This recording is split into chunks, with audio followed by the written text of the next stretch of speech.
My little TT's got quite a high mileage. 137,969 miles to be exact, and with that mileage there's a lot of wear and tear. Which is why it's so important that you stay on top of your basic vehicle maintenance. So in this video, I'm gonna go over the basics of what I do to keep this TT on the road. And these are all things you guys at home could do yourself, even if you're not mechanically minded. So where better to start than under the bonnet in the engine bay? Well, that would be the best place to start, but there is a problem. If you own a Mark II Audi TT, I can almost guarantee you've been in this situation. Happened, mate. Snap my bonnet catch. Now, if you're lucky enough where your bonnet catch hasn't snapped yet, I recommend you go buy a lottery ticket, because this happens on a lot of Audi TTs. But if, like me, you're one of the unlucky ones and your handle's snapped off, I'm going to show you how to fix it, and how to fix it for good. And that is with this metal bonnet release pin that I got from a company called X8R. This is a direct replacement for the plastic pin, which is a known weak point. And that's because on the original handle, you can see that is what's left of the pin. So usually it's shouldered and then splined, and it snaps where the splines meet the shoulder. That's the weak point. But with this new metal pin, obviously metal is stronger than plastic, so that eliminates that problem entirely. And not only does this metal pin look nice and shiny, it's also really easy to fit. And that's because in order to fit this new pin, all you need to do is use a flathead screwdriver. Under there you can see there's a locking pin. So just get your screwdriver in, give it a twist until the pin comes loose. Pull that pin out, looks something like that. The shoulder goes upwards when you fit it back in. Once that's pulled off, get yourself a pair of pliers, grab the pin, pull, and that's that removed. And all you need to do now is, because on this you can see some of the ears are bigger than the other, it will only fit in one way on this, because although it looks it, the pin actually isn't square, there's a slight bend in it. So to fit the pin, all you need to do is get it in, find what way it fits. Again, the ears will only let it go in one way, so it is that way. Give it a push until the seat's flush, so you can see it sit flat in the plastic. Now you get your plastic pin in the bottom, literally push it in, push it till it clicks, and that is the new pin fitted. So now that you've got your new pin in the handle, the nice metal one, it's literally just a case of clicking it into the car, and I'll show you how to do that as well, because on the bottom of the handle there you can see there's a little step, so you've got to push it in, pull it up, push it in a bit more, and then push it till it clicks and the handle's in. So on the car side of this whole thing, you can see in there's a hole. That is where the pin goes in. That cutout in the trim is very similar to the shape of the handle itself, so you know exactly where it goes. And this here, this little lip, if it'll focus, not focusing, but this little lip in the plastic, that is what goes against that lip on the handle. So in order to get this in, you literally push it in till you feel it bite, pull it up slightly, you'll hear your bonnet click open, push it forwards again to get it around the lip on the bottom. Once that's in, give it a bit of a tap. That's it. That is fully fitted. Now, because my pin snapped, I had to fit the new pin to show you how to actually remove the handle. So this is how you remove it. So if you're replacing your pin in your handle because you know it's plastic and it's still on, but you could do with upgrading it, all you need to do to remove the handle is pull it up slightly to get it past the ridge, pull it towards the footwell, and then give it a shimmy, and it will pop out. Now, I do understand that 90% of the people replacing this pin will be doing it because their pin is snapped, which means half of it will still be stuck in the bonnet release, so you need to get that out first. Mine hasn't done that, luckily enough. I've got mine out, but I'll show you the method of how to remove that stuck plastic bit in case that's your situation.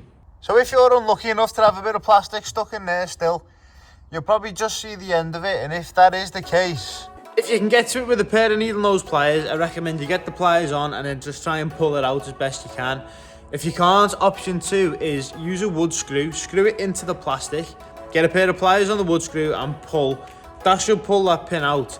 And failing that, option 3 would be to remove the trim so you can try and pop it out from the other side. So in order to do option 3, the first thing you've got to do is remove this trim panel up here. So just get a screwdriver under and pull it off. That's for your fuse box. Then once that's off, down here by your handle you have this dogleg trim, so you just pull it forward from the back like so. you can see it's slowly coming out. Be careful not to snap it if you have to do this, because this trim actually goes underneath the piece just in front of it. So you can do it this way, or you can take the other piece off. It's up to you. This is the easy way in my opinion. So pull that forward and just shimmy it about until it comes out.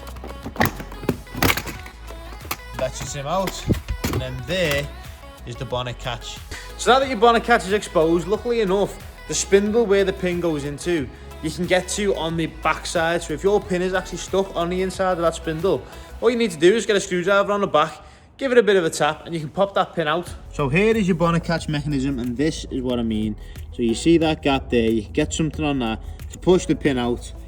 I'll put the new pin in so you can see what I'm going on about in terms of how the pin hangs out. So you can see just there with the new pin as a reference, if your pin is snapped here, you will still have this piece. So this is the piece you need to remove by pushing it that way, and it will completely remove it like so, and then you can fit the new handle. And if option 3 was the option you took, fitting your trim back on is actually quite simple. There's just those types of metal clips. They align with holes in the structure of the car. Let's just get your plastic in around, line the holes up, make sure your trim goes under the adjacent parts, and then once it's in, give it a push and it'll click. Now once you've got your dog leg back in, it'll look something like that. On the top you just stick your fuse box cover back in, which is a very similar thing. You just push it in and it clicks. Now your trim's in, you get your handle, don't throw it down the pedals, put it in like that. You see how it sticks out? It's because of that lip underneath. So you see the lip there just behind my finger, it needs to go in that gap, so you push it round into the gap. The handle then sits a bit off, so what you need to do now is, well, I say gently, be persuasive with it, give it a tap, and that is that in, and as you can see, fully functional. And now that the bonnet pin is fitted and the handle is fitted again, I can open the bonnet now. I kind of wish there was more to it, so I have more to record, but it's really just that simple.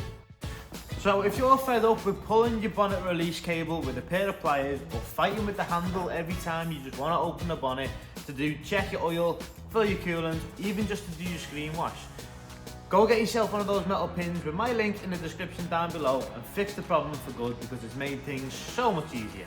So now that the bonnet catch is fitted, I've turned the TT around again because the unit has awful lighting and that's the only light source I've got. But if we open the door, we can pop the bonnet, then we can come round to the front of the car, lift the bonnet up, and we can start doing our basic maintenance.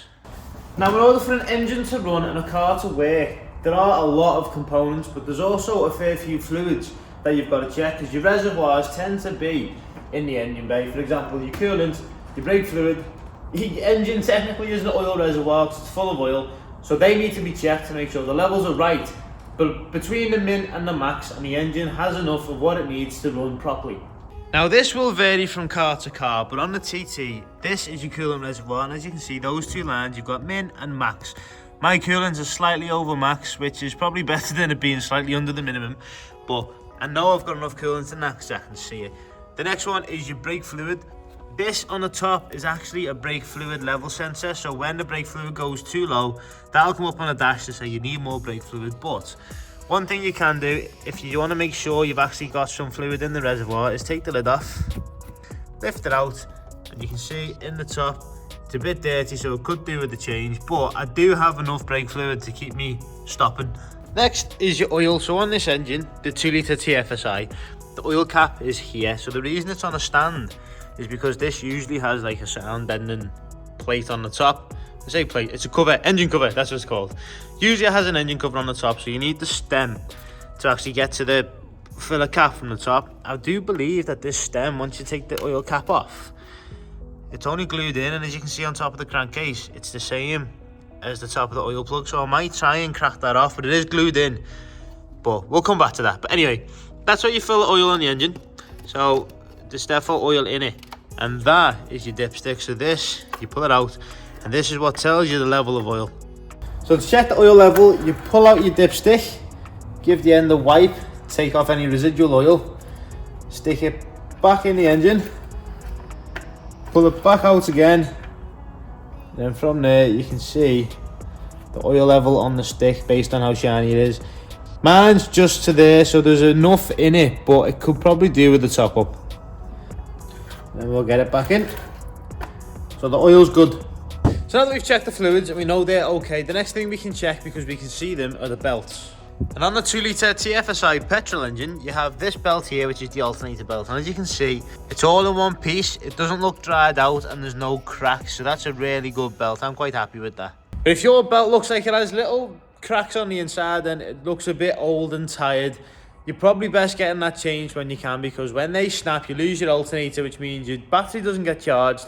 Your engine dies, your battery dies, and it's not a fun time. The next one would be your screen wash, but on the TT, your screen filler neck is there, so it's like in the wheel arch, which isn't really ideal. But on this car, you do have a screen wash level sensor. So when your screen wash gets too low and the car's not happy, it will tell you on the dashboard to fill it up, so that's always good, providing it works. But now that we've done what we can under the bonnet, we can close this over, safe in the hands of knowing that we can open it again because we changed that catch. So the next thing you can check, it's basically a visual inspection, is your brakes. And again, it may sound quite daunting checking your brakes, but there's a fairly simple way to do it. And if you've got alloys like mine where you can see straight through, to check your brakes you want them to look a bit like that. So that's nice and smooth, it's quite shiny.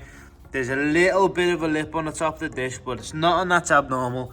And as you can see on the caliper, if I can just get it in there, there's a fair bit of meat left on those brake pads.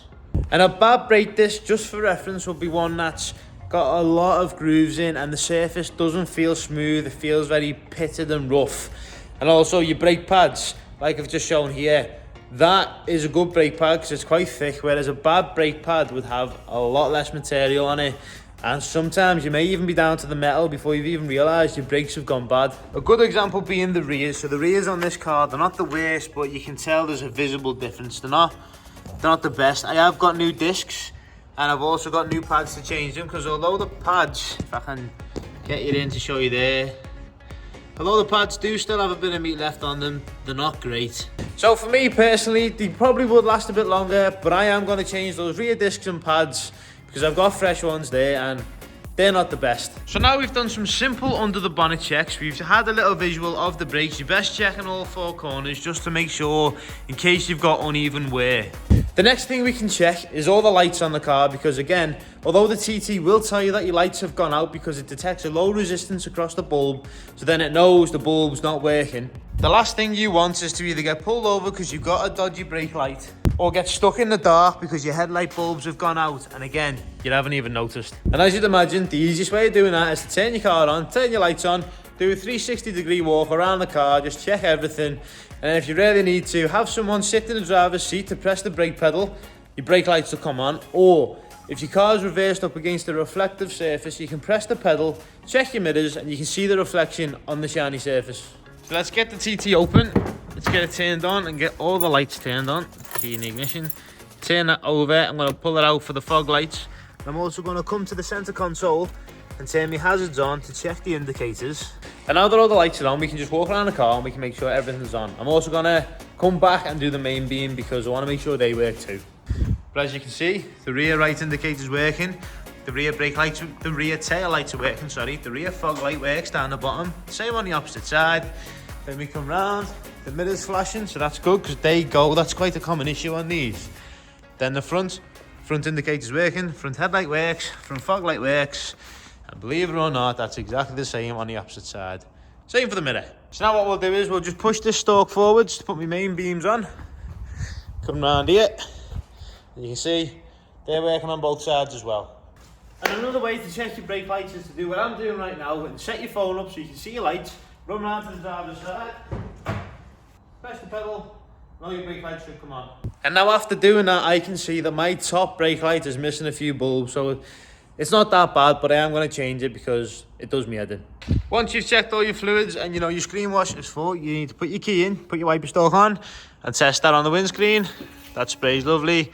And just make sure your wipers actually clean the windscreen, especially with the winter coming around, because the roads in the UK aren't great. You get covered in all sorts of crap, and the grit in the salt causes a horrible mist on your glass, and you want to be able to see. The next one is your tyre tread. Now this can be a bit of a difficult one to check on the car, but I'll show you how to check your tyres on the wheels I've got off, just so you know what you're looking for. So these are the old Audi TT alloys, and as you can see, there's little marks in the tread. They are tread wear indicators, so what that means is, I rubbed that's smooth, meaning this tyre is done. There's not enough tread left on it for it to be used safely. If you come down the bottom, you can see again, there's some tread wear indicators, but there's a fair bit of depth from the top of the tyre to the top of the indicator. Whereas that one, the top of the tyre is smooth with the top of the indicator. You need that to be at least 1.6 millimeters in the UK to make sure it's still legal and safe to use. Now I know a lot of you aren't going to get your tape measure out or your ruler and measure 1.6 millimeters, so providing your tread is higher than those tread wear indicators, your tyres are alright. Now the last thing I can think of again is to do with your tyres. That is to check your tyre pressures to make sure the tyres are pumped up to the right PSI or bar, depending on what you want to use. Now I know some people are going to sit there going, well, I don't know what pressure to pump my tyres up to, and that's fine. Your car will tell you. So on the TT, on the driver's door, if you open the door and check down the shut at the back, you can see there's a big sticker. So what that sticker means is, if there's 2 people plus luggage, your front tyre wants to be 32 PSI, your rear tyre wants to be 26, and if there's 4 people plus luggage, which I highly doubt in this car, but if there is, then that means your front tyre wants to be 32 PSI again, and your rear needs to be 29. Now, based on the size of the TT, I'm going to make an educated guess that most people will have 2 passengers and luggage, so your front tyres want to be 32 PSI, and your rear tyres want to be 26. Now, I know there's probably a lot that I've missed, but I'm not a mechanic, I'm not qualified, I'm not trained. These are just the basic things that I check that you can check at home to make sure your car is in good enough working order to be safe for the roads, and it'll keep it on the road for a longer time. But that's going to be it for this video, guys. If you like what you see, remember to like, comment, subscribe, hit that notifications bell so you get an update every time I post a video, and I'll see you in the next one.